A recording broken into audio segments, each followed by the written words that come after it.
Greetings, fellow readers and story lovers, and welcome back to my channel.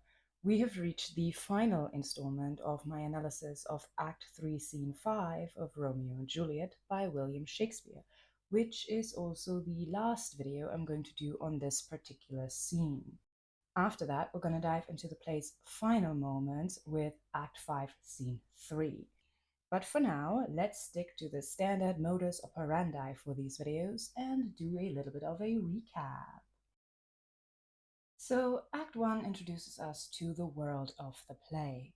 Verona is a city governed by violence, where even the prince, as the ruler, struggles to keep his citizens under control. The Capulet-Montague feud is an ancient grudge that has been going on for such a long time that nobody even really remembers what it's about anymore. Tybalt and Benvolio are a pair of foil characters that represent two different attitudes towards this conflict, namely that of peacekeeper and aggressor.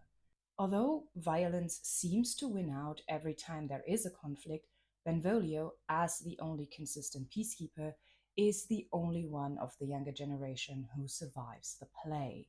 Romeo is a young man governed by his emotions. By the end of Act 1, he has fallen out of love with Rosalind, a girl whom the audience never gets to meet, and hopelessly in love with Juliet. Act 2 is then largely concerned with Romeo and Juliet's romance. Most important to remember here is that their love happens in complete secrecy.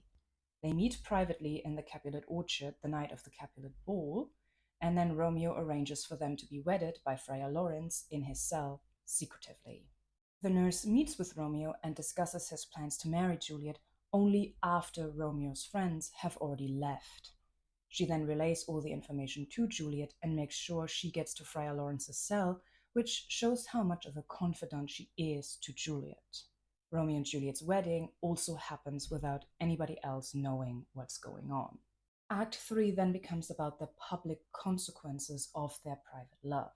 Romeo meets with his friends in the streets of Verona after getting married to Juliet, but they get sought out by Tybalt, who still has a bone to pick with Romeo because he showed up at the Capulet ball uninvited.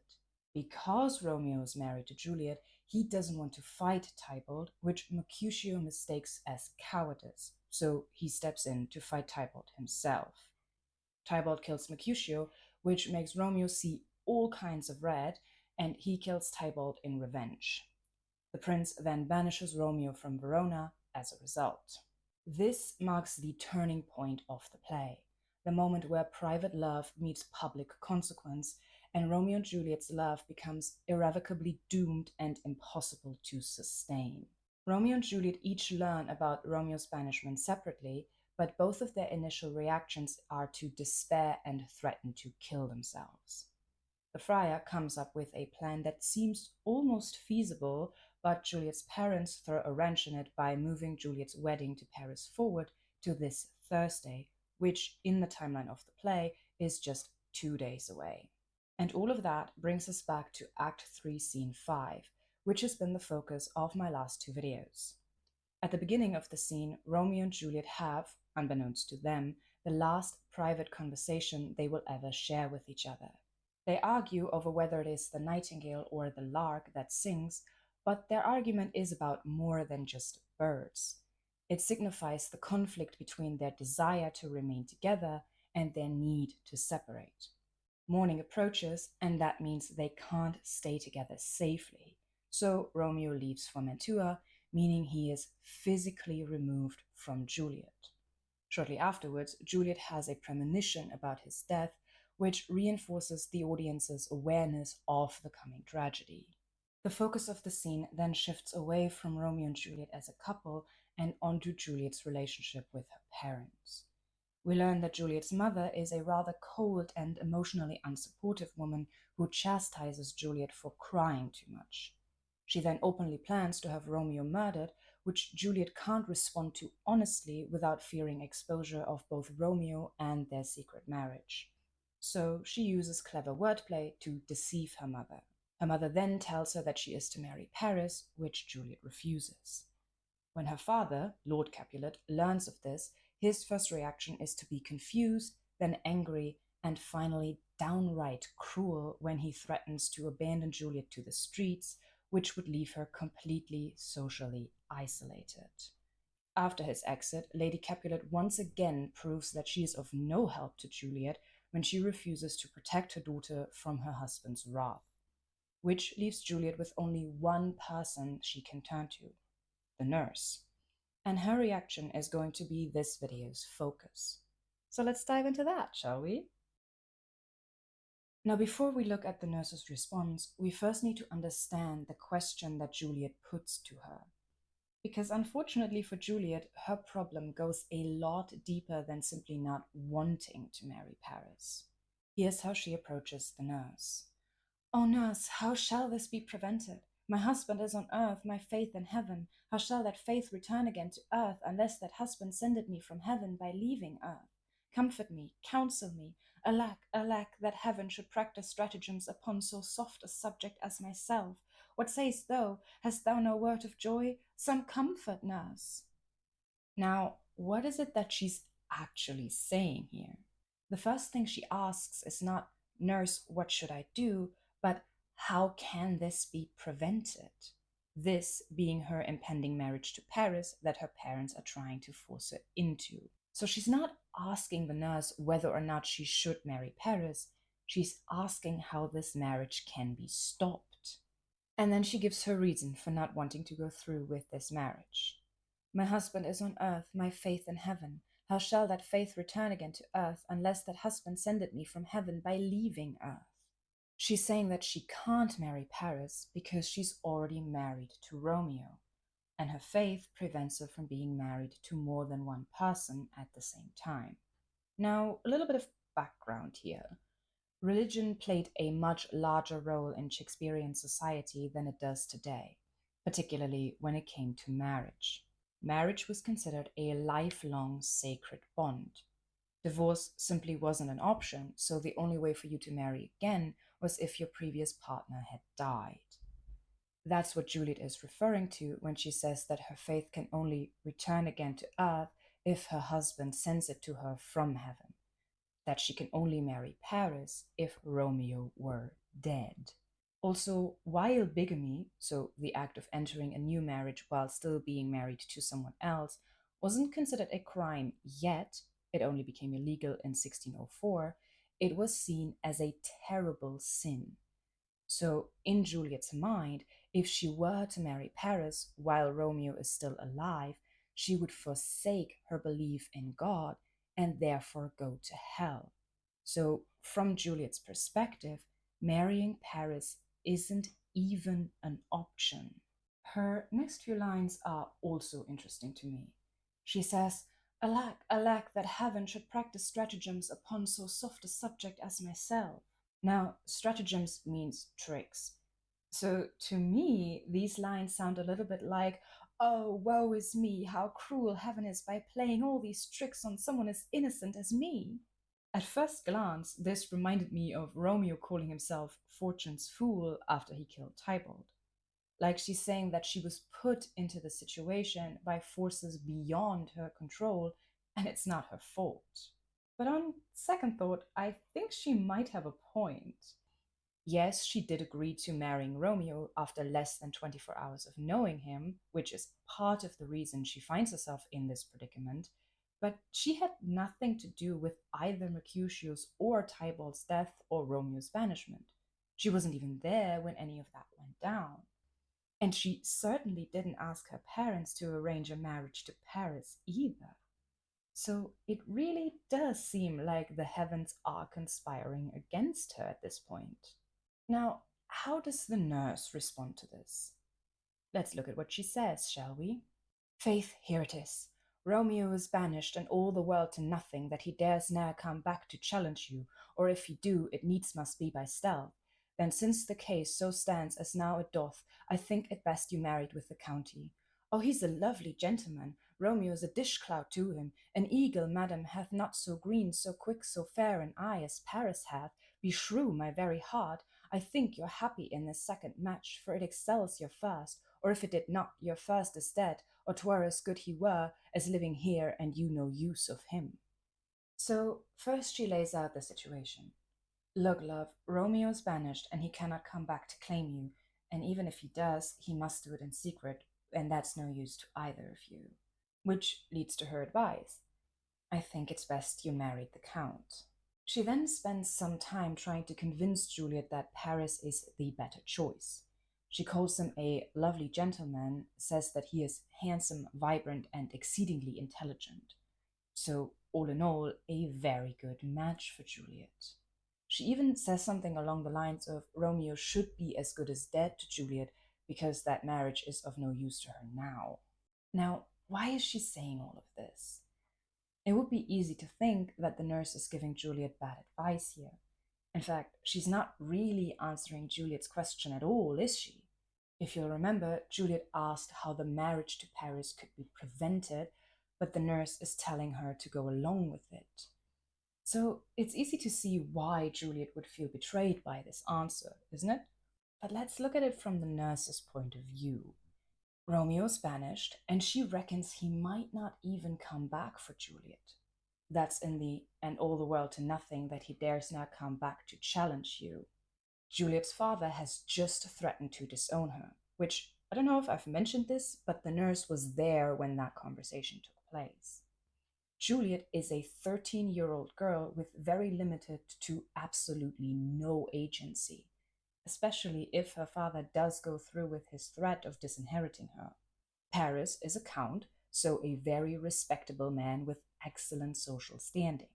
And the only thing that stands in the way of this marriage, from the nurse's perspective, is Juliet's marriage to Romeo. So she tells Juliet to ignore that and go ahead with the marriage to Paris. Essentially, she's saying, what's a little bit of sin if it ends up making your life on earth easier? But of course, that's not what Juliet asked, is it? So, how does she react to this? First, she asks if the nurse is serious, and when the nurse says that she is, Juliet does the same thing she did with her mother. She hides her true feelings and pretends to agree. She says, well, thou hast comforted me marvellous much. Go in and tell my lady I am gone, having displeased my father, to Friar Lawrence's cell to make confession and to be absolved. This is probably the most outright lie that Juliet tells in this entire scene. She says that the nurse has given her good advice and that she will go to confess her sin of disobedience to Friar Lawrence. Now, as we will learn a little bit later on, she does intend to go to Friar Lawrence, but not to confess any sins, but to ask his advice. She also doesn't think the nurse has given her good advice, and she certainly hasn't changed her mind about marrying Paris. But the nurse is the last person in her family to have forsaken her. Juliet has no one left to turn to. She is completely on her own. And that is also reflected in the staging. The nurse leaves, and Juliet is left completely alone on stage. And that's when the audience learns her true feelings. When Juliet is left alone on stage, she says this: ancient damnation, O most wicked fiend, is it more sin to wish me thus forsworn, or to dispraise my lord with that same tongue which she hath praised him with above compare so many thousand times? Go, counsellor, thou in my bosom henceforth shall be twain. I'll to the friar to know his remedy. If all else fail, myself have power to die. So she curses out the nurse and questions whether it is more sinful of her to suggest Juliet break her marriage vows to Romeo by marrying Paris, or to insult Romeo. This is who she means when she says, my lord, when the nurse has praised him before. Then she says that she'll no longer listen to the nurse, though in my bosom henceforth shall be twain, and that she'll instead go to Friar Lawrence and ask for his advice. Now, why does Juliet even want to go to Friar Lawrence here? Well, for one thing, he's the one who married her and Romeo, so unlike the nurse, he still recognizes their marriage as true and genuine. And secondly, he's a friar, so a man of God. And if you'll remember, Juliet's biggest objection to marrying Paris, apart from the fact that she doesn't know or love him, is that she's already married to Romeo and being married to two people was considered a sin. So she's hoping he might have advice that actually addresses her predicament instead of the nurse's advice, which mostly ignored it. However, her final line is interesting. She says, "If all else fail, myself have power to die." So once again, she's threatening to kill herself. Now, suicide was also considered a sin, arguably an even worse one than bigamy. So Juliet would rather risk damnation through taking her own life than knowingly break her marriage vows to Romeo. Now, on the one hand, this speaks to her love for and dedication to Romeo, but on the other, it also speaks to her desperation. She would rather spend an eternity in hell than be forced to abandon her husband and marry Paris instead. So, this is quite a telling final line. I think it's entirely possible that an Elizabethan audience might have gasped at it because it would have affected them so much. And now that we've reached the end of the scene, let's move into this video's conclusion, shall we? Over the course of Act 3, Scene 5, Juliet becomes progressively more isolated. At the beginning of the scene, she is still with Romeo, but has to say goodbye to him because he has to leave for his banishment in Mantua. That she at first refuses to acknowledge that it is morning and tries to insist Romeo can stay a little longer already shows how much she is dreading this goodbye and how much of a toll this whole situation is taking on her. Romeo's departure is then closely followed by a premonition Juliet has about his death, which, as the audience knows, is 100% accurate and reinforces the play's inevitable tragic ending. Juliet's conversation with her mother shows that Lady Capulet has never been much of an ally to begin with. She admonishes Juliet for crying, assuming it's over Tybalt's death, but never asks for confirmation. She then openly plans to have Romeo murdered, not knowing that he is her daughter's husband. This means that Juliet cannot be honest with her, lest she expose herself and Romeo. Lady Capulet also imposes the marriage to Paris onto Juliet by saying that her father has already arranged it and that it is to take place this Thursday. When Juliet refuses, Lady Capulet leaves her to the mercy of her father, who, as we have already discussed, is not very merciful. He becomes very angry and verbally abusive when Juliet refuses to do as he says, and eventually threatens to kick her to the streets if she continues to disobey him. So he is not someone that Juliet can rely on either. This leaves Juliet with only one possible ally, which is the nurse. Now, throughout the play, the nurse has been shown to be very fond of and helpful to Juliet. She frequently calls her by affectionate pet names, and when Romeo and Juliet are planning their wedding, she goes out to meet with Romeo and then relays the information back to Juliet. So one can see why Juliet would turn to her in her hour of need. However, the nurse is the last person to let her down, not out of malice, but out of practicality. She looks at the situation with a very reasonable eye. Romeo's banished, Paris is a good and socially secure match, and Lord Capulet has threatened to disown Juliet if she doesn't go through with it. This makes the marriage to Paris seem sensible to the nurse. However, Juliet's predicament is an entirely different one. She wasn't asking whether she should marry Paris, but how that marriage can be prevented.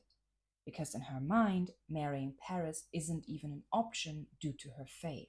Which is why at the end of the scene, when she is completely isolated from everyone she thought might be able to help her, she decides to go to Friar Lawrence, a man of God, and ask for his advice, because he is now the only person Juliet has left who might be able to reconcile the impossible situation she finds herself in.